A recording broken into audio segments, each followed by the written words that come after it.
ইরানের 90% তেল রফতানি বন্ধের পায়তারা যুক্তরাষ্ট্রের। গণমাধ্যমের সাক্ষাৎকারে মার্কিন ট্রেজারি সেক্রেটারি তেহরানের অর্থনৈতিক অবস্থা ভঙ্গুর বলে মন্তব্য।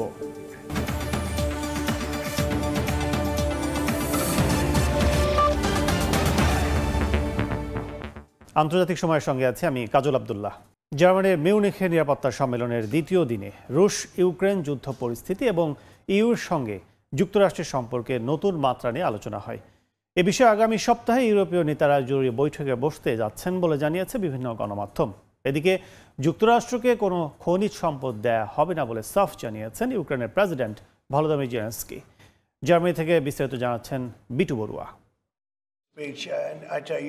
চলমান রাশিয়া ইউক্রেন যুদ্ধে ইউক্রেনকে সার্বিক সহায়তা দেওয়ার বিনিময়ে দেশটির মূল্যবান খনিজের ভাগ চেয়ে বসেছেন মার্কিন প্রেসিডেন্ট ডোনাল্ড ট্রাম্প। তবে ট্রাম্পকে তা দিতে অস্বীকৃতি জানিয়েছেন ইউক্রেনের প্রেসিডেন্ট ভলোদিমির জেলেনস্কি। এমনকি এই বিষয়ে কোনো চুক্তি স্বাক্ষরেও তাদের আগ্রহ নেই বলে জানান তিনি। জার্মানির বায়ার্ন অঙ্গরাজ্যের রাজধানী মিউনিখে চলমান 61তম মিউনিখ নিরাপত্তা সম্মেলনে এ কথা বলেন জেলেনস্কি।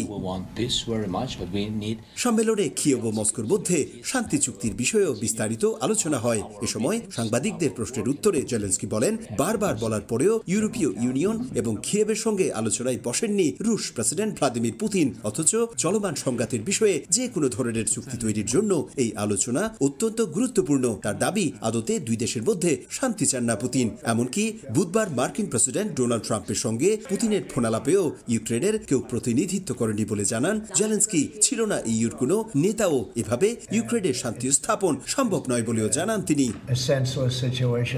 ট্রাম্পের প্রথম মেয়াদের শাসনামলে জার্মানি ও ইউর সঙ্গে যুক্তরাষ্ট্রের সম্পর্কের টানাপোড়েনের বিষয়টিও উঠে আসে সম্মেলনের দ্বিতীয় দিনে। শুক্রবার সম্মেলনে ভাইস প্রেসিডেন্ট জেডি ভেন্স বলেন, জার্মানি সহ গোটা ইউরোপের জন্য সবচেয়ে বড় হুমকি তাদের অভ্যন্তরীণ রাজনৈতিক অস্থিতিশীলতা। তার এমন বক্তব্যের তীব্র সমালোচনা জানান অনেকেই। একে অনধিকার চর্চা ও অপ্রত্যাশিত হস্তক্ষেপ বলেও আখ্যা দিয়েছেন জার্মান চ্যান্সেলর পদপ্রার্থী ফ্রিডরিশ মেয়ার্স। একই সঙ্গে ফ্রান্স ও যুক্তরাষ্ট্রকে জার্মানির বিষয়ে নাক না গলাতে বললেন জার্মানির vice chancellor Robert Habeck. Munich security কনফারেন্সের দ্বিতীয় দিনেও জার্মানি সহ ইউর সাথে মার্কিন যুক্তরাষ্ট্রের সম্পর্কে নতুন মোড় নিয়ে যে আলোচনা ছিল সেটি ছাড়াও ঘুরে ফিরে এসছে রাশিয়া ইউক্রেন যুদ্ধ প্রসঙ্গ। তবে বিশ্লেষকরা বলছেন, বিশ্ব নেতৃবৃন্দের সত্যিকার অর্থে সদিচ্ছা থাকলে এই যুদ্ধ এতদিন স্থায়ী হতো না। সেই সাথে প্রাণ যেত না হাজারো মানুষের। জার্মানি থেকে বিটু বড়ুয়া, সময় সংবাদ। যুক্তরাষ্ট্রের সরকারি সংস্থাগুলোর ওপর ইলন মাস্কের প্রভাব বেড়ে চলায় বিক্ষোভ করেছেন কয়েক হাজার মানুষ। মাস্কের প্রভাব নিয়ে হতাশা বেড়েছে ট্রাম্পের শীর্ষ সহকারীদের মধ্যেও। তবে মার্কিন প্রেসিডেন্ট বলছেন, তাদের দুজনকে মুখোমুখি দাঁড় করাতে অপচেষ্টা চালাচ্ছে একটি পক্ষ।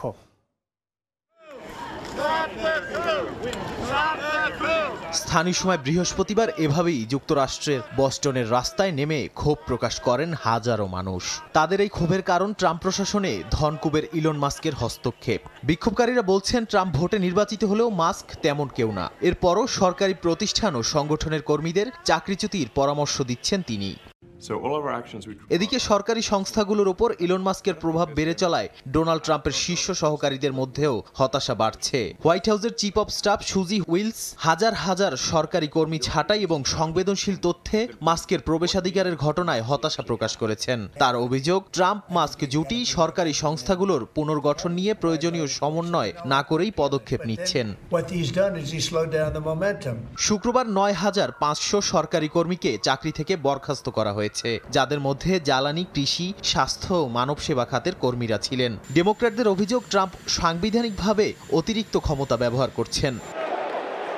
এদিকে নিজেদের জোট নিয়ে গণমাধ্যমের সমালোচনার মুখেও পড়ছেন খোদ ট্রাম্প ও ইলন মাস্ক। প্রতিক্রিয়া দেশের মূলধারার গণমাধ্যমের পাশাপাশি বিশ্লেষকদের উপরও ক্ষোভ ঝেড়েছেন মার্কিন প্রেসিডেন্ট। শুক্রবার ফক্স নিউজের এক অনুষ্ঠানে ট্রাম্প বলেন, তাদের দুজনকে একে অপরের বিরুদ্ধে দাঁড় করাতে অপচেষ্টা চালাচ্ছে অনেকে। নাদিম মারজান, সময় সংবাদ। বাংলাদেশে ফের পুরোদমে বিদ্যুৎ সরবরাহ শুরু করতে রাজি হয়েছে ভারতের আদানি পাওয়ার। সূত্রের বরাত দিয়ে এমন তথ্য জানিয়েছে বার্তা সংস্থা রয়টার্স। মঙ্গলবার আদানি ও বাংলাদেশ বিদ্যুৎ উন্নয়ন বোর্ড পিডিবির মধ্যে ভার্চুয়াল বৈঠকও হয়েছে। প্রতিবেদনে বলা হয়েছে, শিগগিরই ১৬০০ মেগাওয়াট বিদ্যুৎ সরবরাহ শুরু হবে। তবে এর আগে দাম ও কর ছাড়ের বিষয়ে পিডিবি যে প্রস্তাব দিয়েছিল তা প্রত্যাখ্যান করেছে আদানি। মূল্য পরিশোধে জটিলতার কথা বলে আওয়ামী সরকার পতনের পর গত বছরের ৩১ আগস্ট বাংলাদেশে বিদ্যুৎ সরবরাহ অর্ধেকে নামায় ভারতের আদানি পাওয়ার। শীত মৌসুমের চাহিদা বিবেচনায় একই বছরের নভেম্বরে বন্ধ করে দেয় ৮০০ মেগাওয়াট ক্ষমতা সম্পন্ন একটি কেন্দ্রের উৎপাদন। তবে বার্তা সংস্থা রয়টার্স এক প্রতিবেদনে দাবি করেছে, গ্রীষ্মের আগে পুরোদমে বিদ্যুৎ সরবরাহের বিষয়ে পিডিবির অনুরোধে সাড়া দিয়েছে আদানি, যা কার্যকর হতে পারে আগামী সপ্তাহের মধ্যে। তবে দাম কমানো এবং কর ছাড়ের মতো বিপিডিবির অনুরোধগুলো প্রত্যাখ্যান করেছে ভারতীয় প্রতিষ্ঠানটি। তথ্যসূত্র হিসেবে গত মঙ্গলবার আদানি পাওয়ার পিডিবির ভার্চুয়াল বৈঠক ও দুজন কর্মকর্তার কথা উল্লেখ করেছে রয়টার্স। রয়টার্স জানায়, আদানি পাওয়ার $1 মিলিয়ন কম কোনো ছাড় দিতে রাজি নয়। এক্ষেত্রে সমঝোতার বিষয় জানতে বিপিডিবির চেয়ারম্যান রেজাউল করিমের সঙ্গে যোগাযোগ করে বার্তা সংস্থাটি।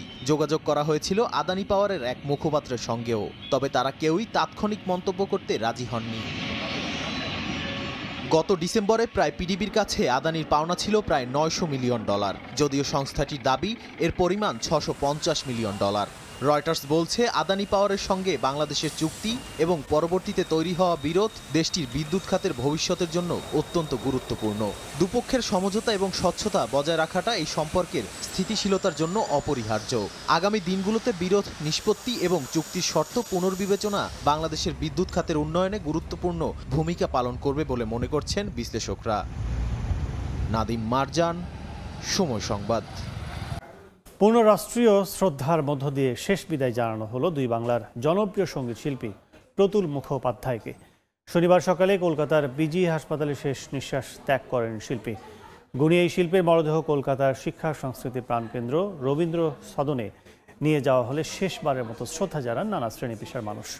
মুখ্যমন্ত্রী মমতা বন্দ্যোপাধ্যায়ও প্রয়াত শিল্পীকে ফুল দিয়ে শ্রদ্ধা জানান। বিশ্বজিৎ দাসের ক্যামেরায় বিস্তারিত জানাচ্ছেন সুব্রত আচার্য।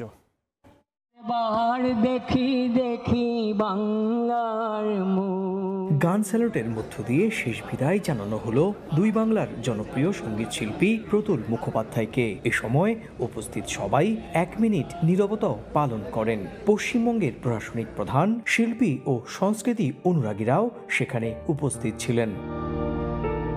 এর আগে কলকাতার পিজি হাসপাতাল থেকে মরদেহ নিয়ে যাওয়া হয় শহরের শিল্প সংস্কৃতির আতুরঘর রবীন্দ্র সদনে। সেখানে অসংখ্য অনুরাগী ও ভক্ত শেষ শ্রদ্ধা জানান প্রিয় শিল্পীকে। পশ্চিমবঙ্গ যে বাংলা ভাষার এবং আর কোনো ভাষার নয়, যেটা সোচ্চারে বলতে লজ্জা পেতেন না যে প্রজন্মর শিল্পী, সেই প্রজন্মর হয়তো শেষতম মানুষ প্রতুল মুখোপাধ্যায়। দেশকে ভালোবাসাই তো পরম রোমান্টিকতা, মানুষকে ভালোবাসাই তো পরম রোমান্টিকতা। সেই কারণে গানের মধ্যে দেখবেন যে একটা ঢেউ খেলানো, একটা রোমান্টিক সুর আছে, একটা ঢেউ খেলানো বিষয় আছে। রাজ্যটির মুখ্যমন্ত্রী মমতা বন্দ্যোপাধ্যায় মন্ত্রিসভার কয়েকজন জ্যেষ্ঠ মন্ত্রী নিয়ে প্রয়াত সঙ্গীত শিল্পীকে শেষ শ্রদ্ধা জ্ঞাপন করেন। আমি যখন দেখা করতে যাই, আমি শুনি যে উনি দুদিন ধরে কোনো রেসপন্ড করছেন না, কিন্তু আমি যখন গিয়ে প্রথমবার ডাকলাম,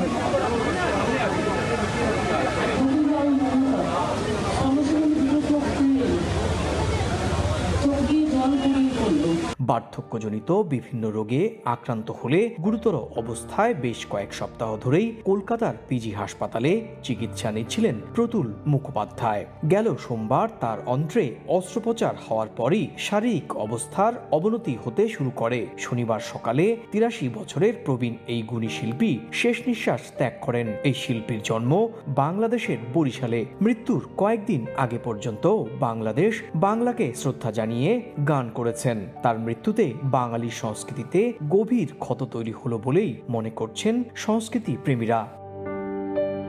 সুব্রত আচার্য, সময় সংবাদ, ভারত।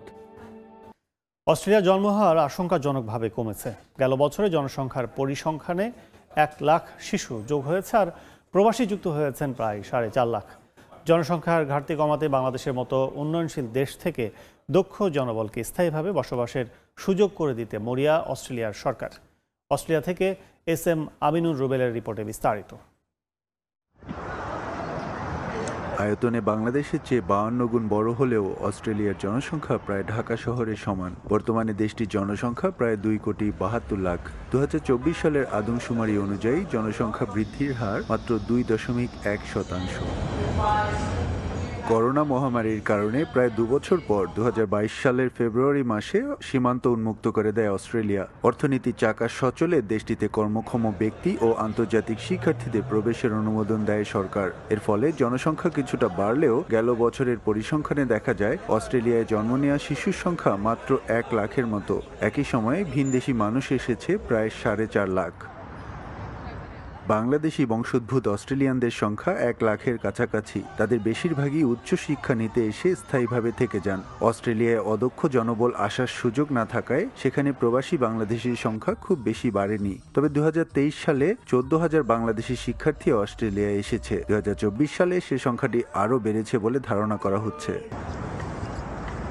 এক সময়ের ব্রিটিশ সাম্রাজ্য অস্ট্রেলিয়া একটি অভিবাসী জাতি। নাগরিকদের প্রায় প্রতি 3 জনের মধ্যে একজনই ভিন্ন দেশে জন্ম নিয়েছেন, আর দেশটির প্রতি 2 জন নাগরিকের একজনের বাবা মায়ের জন্ম অন্য দেশে। স্বল্পমেয়াদের ভিসায় আসা আন্তর্জাতিক শিক্ষার্থী ও কর্মজীবীরা অস্ট্রেলিয়ার অর্থনীতিতে বিশাল ভূমিকা রেখে আসছে। অস্ট্রেলিয়া একটি উন্নত দেশ। এই উন্নয়নের ধারা অব্যাহত রাখার জন্য অস্ট্রেলিয়ার দরকার প্রচুর মানব সম্পদ। তবে অস্ট্রেলিয়ার জনসংখ্যা প্রতিনিয়তই কমছে এবং সেই জনসংখ্যার গ্যাপটি ফিল আপ করার জন্য প্রতি বছর কিন্তু পৃথিবীর বিভিন্ন দেশ থেকে, বিশেষ করে উন্নয়নশীল দেশ থেকে প্রচুর মানব সম্পদ অস্ট্রেলিয়াতে নিয়ে আসা হচ্ছে, তাদের স্থায়ীভাবে বসবাসের সুযোগ দেওয়া হচ্ছে। তাই আগামী দিনগুলোতে বাংলাদেশের মতো উন্নয়নশীল দেশ থেকে প্রচুর মানব সম্পদ অস্ট্রেলিয়াতে আসবে এবং বিশেষ করে আন্তর্জাতিক শিক্ষার্থীরা পড়াশোনা করার জন্য অস্ট্রেলিয়াতে আসবে এবং তাদের অনেকেই কিন্তু আগামী দিনগুলোতে অস্ট্রেলিয়াতে স্থায়ীভাবে তাদের আবাসস্থল গড়ে তুলবে, এমনটাই প্রত্যাশা। SM আমিনুল রুবেল, সময় সংবাদ, অস্ট্রেলিয়া। আন্তর্জাতিক সময়ের শীর্ষ সংবাদ জানিয়ে দিচ্ছে আরেকবার। ইরানের 90% তেল রফতানি বন্ধের পায়তারা যুক্তরাষ্ট্রের। গণমাধ্যমের সাক্ষাৎকারে মার্কিন ট্রেজারি সেক্রেটারি তেহরানের অর্থনৈতিক অবস্থা ভঙ্গুর বলে মন্তব্য।